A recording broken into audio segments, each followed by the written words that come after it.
Are you looking for a good way to advertise your business? There are so many different options. There's so much confusion and complication. Well, in this episode, we're going to explore different ways that you can advertise your business. We'll talk about the pros and the cons. And by the end of this episode, you'll know the strategy that is the best fit for you.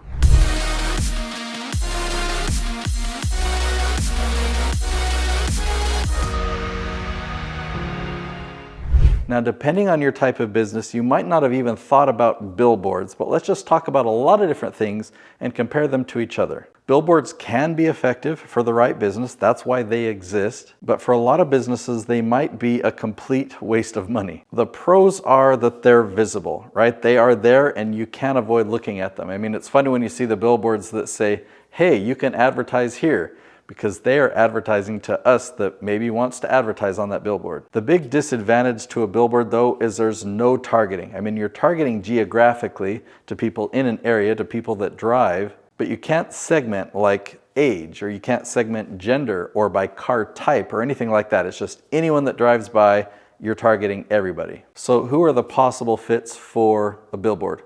Maybe restaurants, local businesses, could be a hotel. I've seen hotel signs that say, take 2 exits and we're on the right. And I don't know how effective it is, but I see a lot of billboards for mortgage companies or for realtors, so maybe it's effective in those industries. Now, something that I'm going to recommend that you do not do is put a gorilla on the roof. I think that's the most ridiculous advertising method. For some reason, car salesmen, they think that it works. I always joke with my wife and say, yeah, I'm going to advertise my business. Do you mind if I put a big gorilla up on our roof? Okay, now let's jump into the world of online advertising, right? There's a lot of social media platforms. We've got Facebook ads, we've got LinkedIn ads, we've got Google ads, we've got YouTube ads. So let's take a step back and let's not talk about any platform specifically yet. Let's just talk about the concept of paid advertising versus organic advertising. And we're going to look at the pros and cons of both of these. So the first pro that I want to talk about is immediate visibility. And if you can't read that, it's because my editors didn't zoom in enough, but that says immediate visibility with a capital M in there for some reason. As soon as you pay for ads to appear, they are being shown in front of people. So it's really quick to turn on. Another pro is it's scalable. So once you find an ad or a funnel that works, you can just increase your ad spend and generate more and more leads like that. So you can scale it up easily. This next one is huge, fast iterations. You can create multiple types of ads and multiple different landing pages, and you can test and tweak and improve pretty quickly. So over a matter of a few weeks, you can really fine-tune your funnel. So I wrote down easy split testing. That means taking 2 pages and splitting some of the traffic between each one, seeing which one performs better, and really fine-tune that funnel. The biggest con of paid traffic is the cost. In the beginning, you're not going to be profitable. You're going to burn through money as you're testing and tweaking. So you're spending the money to fine-tune the funnel, not to be profitable. But eventually, hopefully you will be profitable, but look at spending large budgets. I've got colleagues that are spending $300,000 to $400,000 every single month.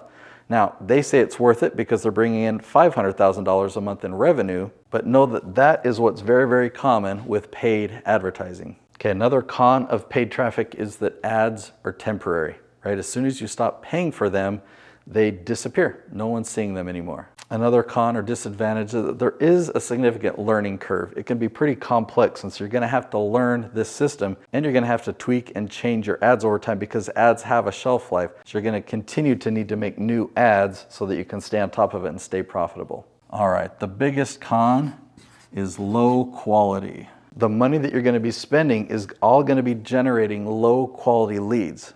Yeah, the leads that come from this are very low converting. All right, so definitely some big pros, but some big cons. Let's look at organic. What's the first pro of organic? It's very, very cost effective. I mean, you create a piece of content like an article or a video, you create that, and it's going to be working for you for years and years to come. And you're not spending money to get people to read it or to watch it. It's all organic. It's growing naturally. So a word that we use is evergreen. That means that this content lasts. And when you stop paying ads where this turns off and they're temporary, this is evergreen. It lasts for years and years. And momentum building, this is huge because you can have a campaign in month 1 and then move to a different campaign in month 2, but campaign 1 is still running. And then in month 3, you launch a new campaign.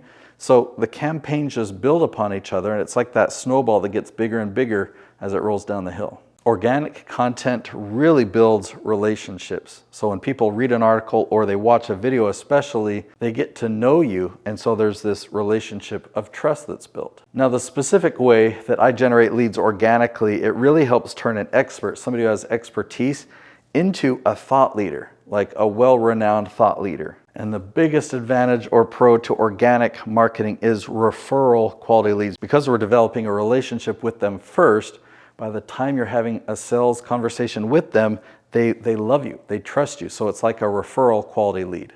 All right, now let's talk about the cons of organic marketing. Okay, the biggest con is time. This isn't something that you can turn on really quick, like and have immediate visibility. No, this takes time. Now, the YouTube strategy I teach, you can post a video and have it rank at the top of YouTube in the next day or two. So that sounds pretty quick, but you're starting with a very small trickle of traffic, and it takes time to turn that trickle of traffic into a fire hose of traffic. The second con, it's kind of related because of time, but you're gonna have a slower return on your investment. So because of the iterations with paid traffic, you're not gonna be profitable in the beginning, but hopefully after several weeks, or at least the first 2 or 3 months, you're gonna be able to get profitable here. The slower ROI with organic might mean that you might not start generating leads until 2 or 3 months in, and then you've got to fine tune the funnel from there. So in the best case scenario, let's say you've already done paid traffic, and you've got a really fine-tuned funnel, you're generating leads, then you start sending organic traffic to that same funnel, well then yeah, you should start to generate sales a lot sooner. It's just gonna be a gradual build of that momentum. So what is my recommendation? I'm actually gonna suggest that you start with Facebook ads, not YouTube, not LinkedIn ads. Okay, start with Facebook ads so that you can really fine-tune your funnel. We also want to start building organically on YouTube. Start creating content on YouTube that will pull in people who are searching for you. So while you're building your YouTube channel in the background, you're actively working on fine-tuning your Facebook marketing funnel, getting that to a place where it's profitable, and then you can start sending your YouTube traffic to that same funnel. Now in the past, organic was actually really hard. You had to do website SEO. The good news is that doesn't even exist anymore. Google used to be a website search engine.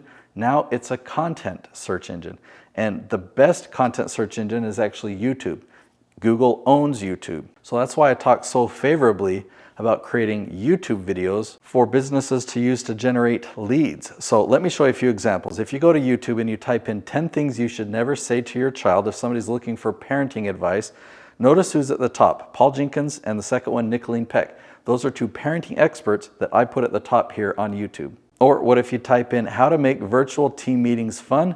You find Chad Littlefield at the top. Or if you type in how to become a politician, you'll see Jay Townsend at the top. If you type in how to treat hormonal imbalance in teenage girls, you find Dr. Carrie Ann Perkins at the top. How to grow your church congregation, you'll find Chris Abbott at the top. How to leverage credit to build wealth, you'll find Laurel Langmeyer at the top. I didn't pay for this placement. In fact, I produce over 50 different YouTube channels.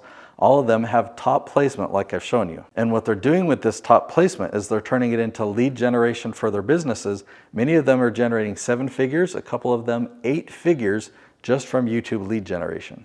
I want you to understand the full strategy. So I've created another episode. It's called YouTube SEO, the LEAF strategy. You've really got to understand what the LEAF strategy is. Go watch that video next.